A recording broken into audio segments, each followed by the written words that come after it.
समय का पहिया जब घूमता है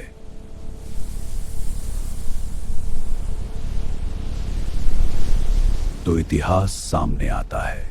जरा कल्पना कीजिए, राजस्थान की अरावली पहाड़ियों के बीच बसा एक वीरान शहर, एक ऐसा किला जहां सूरज ढलते ही सन्नाटा इतना गहरा हो जाता है कि अच्छे अच्छों के पसीने छूट जाएं। हम बात कर रहे हैं भानगढ़ की। इसे पूरे एशिया की सबसे डरावनी जगह माना जाता है, लेकिन क्या सच में यहाँ भूत रहते हैं? आज के इस विश्लेषण में हम सीधे भानगढ़ के इसी रहस्य की परतें खोलेंगे।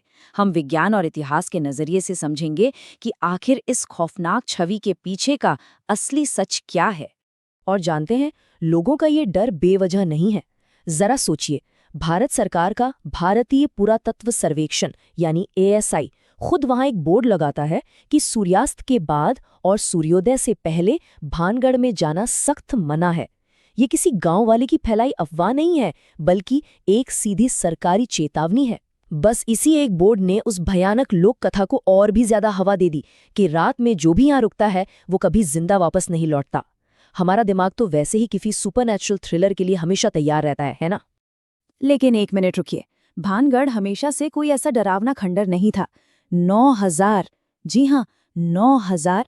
आज भी इस किले के अंदर इतने घर मौजूद हैं, लेकिन सबसे बड़ा रहस्य ये है कि इनमें से किसी की भी छत नहीं है। जरा उस दौर के बारे में सोचिए, जब ये 9,000 घरों, 7 मंजिला शानदार महलों और भीड़-भाड़ वाले बाजारों वाला एक फलता फूलता शाही शहर हुआ करता था। तो फिर ऐसा क्या हुआ कि इतना आबाद शहर अचानक बिना छतों वाले एक वीरान खंडर में बदल गया? अब अगर आप वहां के स्थानीय लोगों से पूछेंगे तो वो आपको 2 बहुत ही नाटकीय कहानियां सुनाएंगे। पहली कहानी है बाबा बालूनाथ नाम के एक साधु के श्राप की। उनकी शर्त थी कि महल की परछाई कभी उनके घर पर नहीं पड़नी चाहिए, पर ऐसा हो गया और माना जाता है कि पूरा शहर तबाह हो गया। और दूसरी कहानी तो किसी फिल्म जैसी है। सिंघिया नाम का एक तांत्रिक राजकुमारी रत्नावती को पाना चाहता था। जब वो मारा गया तो उसने मरते मरते श्राप दिया कि यहाँ रहने वाला कोई जिंदा नहीं बचेगा। लोग आज भी मानते हैं कि उन्हीं लोगों की आत्माएं यहाँ भटक रही हैं। भाग 1, वास्तविक ऐतिहासिक टाइमलाइन, शाही शहर से खंडहर तक। चलिए अब इन भूत प्रेत की कहानियों से बाहर निकलते हैं और असली निष्पक्ष इतिहास पर नजर डालते हैं। आपको जानकर शायद बहुत हैरानी होगी कि इतिहास में राजकुमारी रत्नावती या तांत्रिक सिंघिया का कहीं कोई जिक्र ही नहीं है। जी हाँ, इनका कोई वजूद ही नहीं था। तो फिर असल में क्या हुआ था? अगर हम असल ऐतिहासिक टाइमलाइन देखें तो कहानी कुछ और ही है। 1573 में राजा माधव सिंह ने भानगढ़ को बसाया था। सब कुछ बढ़िया चल रहा था, लेकिन फिर पास ही अजबगढ़ नाम का शहर बन गया और भानगढ़ का राजनीतिक और प्रशासनिक महत्व धीरे धीरे कम होने लगा। 1720 आते आते आमेर के राजा सवाई जयसिंह ने इस पर कब्जा कर लिया और ये बस एक बहुत ही सामान्य सा शहर बनकर रह गया। लेकिन शहर के पूरी तरह उजड़ने के पीछे कोई युद्ध या किसी तांत्रिक का श्राप बिल्कुल नहीं था। असली वजह थी प्रकृति की मार। साल 1783 में उत्तर भारत में भयानक सूखा पड़ा था, जिसे इतिहास में चालीसा अकाल के नाम से जाना जाता है। इस अकाल ने तबाही मचा दी थी। इस पूरे इलाके की लगभग आधी से ज्यादा आबादी खत्म हो गई। पानी और खाने की तलाश में जो लोग बचे थे वो हताश होकर शहर छोड़कर चले गए। यानी सच तो ये है कि किसी काले जादू ने नहीं, बल्कि एक दर्दनाक और भयानक सूखे ने भानगढ़ को हमेशा के लिए खंडर बना दिया था। भाग 2, भूत दिखने का विज्ञान। हमें डर क्यों लगता है? अब एक बहुत बड़ा सवाल उठता है। आप सोचेंगे, ठीक है, अगर कोई श्राप नहीं था और सब कुछ सिर्फ अकाल के कारण हुआ था, तो आज भी वहां जाने वाले पर्यटकों को अजीबोगरीब अलौकिक चीजें क्यों महसूस होती हैं? इसका जवाब किसी भूतिया किताब में नहीं, बल्कि सीधे तौर पर विज्ञान में छिपा है। चलिए इसे सुलझाते हैं। क्या आपने कभी ध्यान दिया है कि बिना किसी बात के अचानक शरीर में एक अजीब सी सिहरन होने लगती है? इसके पीछे इंफ्रासाउंड का बहुत बड़ा हाथ हो सकता है। ये 20 हर्ट्ज से कम फ्रीक्वेंसी वाली ध्वनि तरंगे होती हैं। हम इंसान इन्हें अपने कानों से सुन तो नहीं सकते, लेकिन हमारा शरीर इन्हें कंपन के तौर पर महसूस जरूर करता है। जब तेज हवा भानगढ़ की पुरानी और जर्जर पत्थर की इमारतों के बीच से गुजरती है, तो प्राकृतिक रूप से यही इंफ्रासाउंड पैदा होता है। इससे हमारे दिमाग की स्थानिक धारणा यानी स्पेशल परसेप्शन पर सीधा असर पड़ता है। नतीजतन हमें बिना वजह घबराहट होती है और ऐसा लगता है जैसे कोई हमें छिपकर देख रहा है।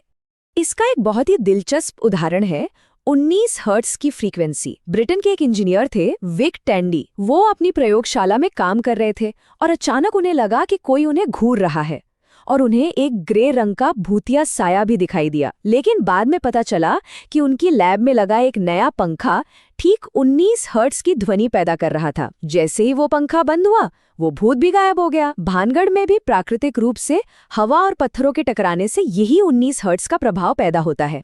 इसके अलावा विज्ञान का एक और पहलू है इलेक्ट्रोमैग्नेटिक फील्ड या EMF।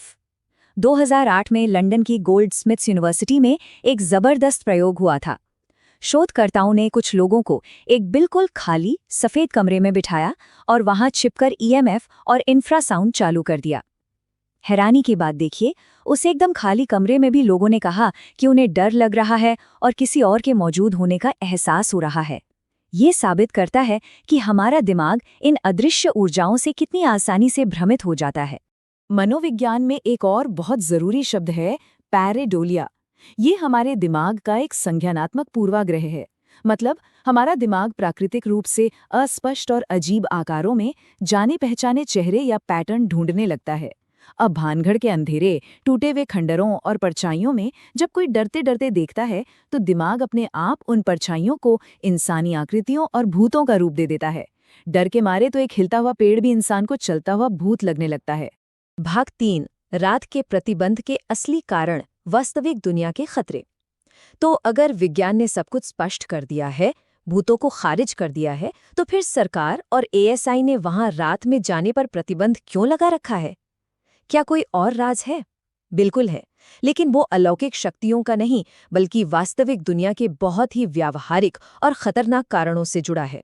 असली वजह भानगढ़ की भौगोलिक स्थिति है। वहां से महज 50 किलोमीटर की दूरी पर ही सरिस्का टाइगर रिजर्व स्थित है। जैसे ही सूरज ढलता है, बंगाल टाइगर, तेंदुए, लकड़बग्घे और कई जंगली जानवर अक्सर इन खंडहरों के आसपास शिकार के लिए आ जाते हैं। इसके साथ ही किले की दीवारें बहुत ही जर्जर और अस्थिर हैं, जो कभी भी गिर सकती हैं। तो असल खतरा कोई भूत नहीं, बल्कि अंधेरे में छिपे जंगली जानवर और कभी भी टूटकर गिर सकने वाली इमारतें हैं। आपने अक्सर पर्यटकों को ये कहते सुना होगा कि उन्हें रात में औरतों के रोने या चीखने की आवाज़ें सुनाई देती हैं।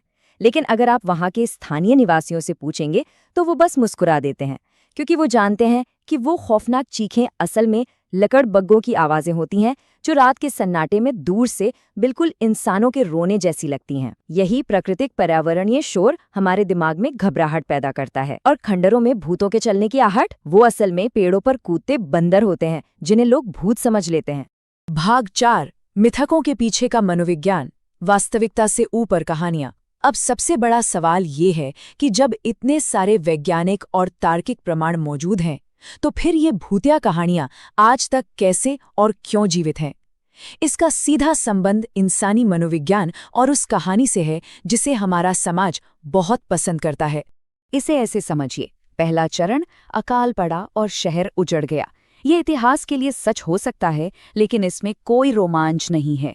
दूसरा चरण, इंसानी दिमाग को चाहिए एक खलनायक, एक शाप, तो स्थानीय लोगों ने एक नाटकीय मिथक गढ़ लिया। और तीसरा, सबसे जरूरी चरण, पर्यटन। भानगढ़ का भारत की सबसे डरावनी जगह वाला टैग आज भी बहुत सारे पर्यटकों को आकर्षित करता है, जिससे भारी कमाई होती है। इसलिए कोई भी इस लाभदायक झूठ को खत्म नहीं करना चाहता। इस पूरे विश्लेषण से हमें जो सबसे बड़ी बात सीखने को मिलती है, वो महान वैज्ञानिक मैरी क्यूरी के इस कथन में छिपी है। अंधविश्वास और डर केवल तब तक हावी रहते हैं जब तक हम उनके पीछे का विज्ञान नहीं समझते। भानगढ़ की ये जांच क्रिटिकल थिंकिंग और निष्पक्ष ऐतिहासिक शोध का एक बेहतरीन पाठ है। ये दिखाती है कि कैसे वैज्ञानिक जांच अलौकिक गतिविधियों के लिए सबूत खोजने में हमेशा विफल रहती है, क्योंकि असल में वहां ऐसा कुछ होता ही नहीं है। तो अंत में हम आज की इस चर्चा को एक सवाल के साथ खत्म करते हैं। जरा विचार कीजिएगा, इंसान इतिहास की कड़वी और सीधी सच्चाई के बजाय किसी अलौकिक श्राप के रोमांच को इतनी उत्सुकता से क्यों पसंद करता है? भानगढ़ में असल में कोई भूत नहीं है, वहां सिर्फ इतिहास, मनोविज्ञान, इंफ्रासाउंड और जंगली जानवर हैं। लेकिन क्या हम सच में साधारण इतिहास सुनना चाहते हैं, या हमें बस एक डरावनी कहानी के रोमांच में ही मजा आता है? इसी सोच के साथ हम आज के इस विश्लेषण को यहीं समाप्त करते हैं। समय कभी रुकता नहीं है, यह बस आगे बढ़ता रहता है, और हर अंत के बाद एक नया सफर शुरू होता है। अगर आपको ये वीडियो पसंद आई तो वीडियो को लाइक करें, चैनल को सब्सक्राइब करें और शेयर जरूर करें। और ऐसे ही शॉर्ट वीडियोस और फैक्ट्स के लिए इंस्टाग्राम पर फॉलो करें @time travel AI toy।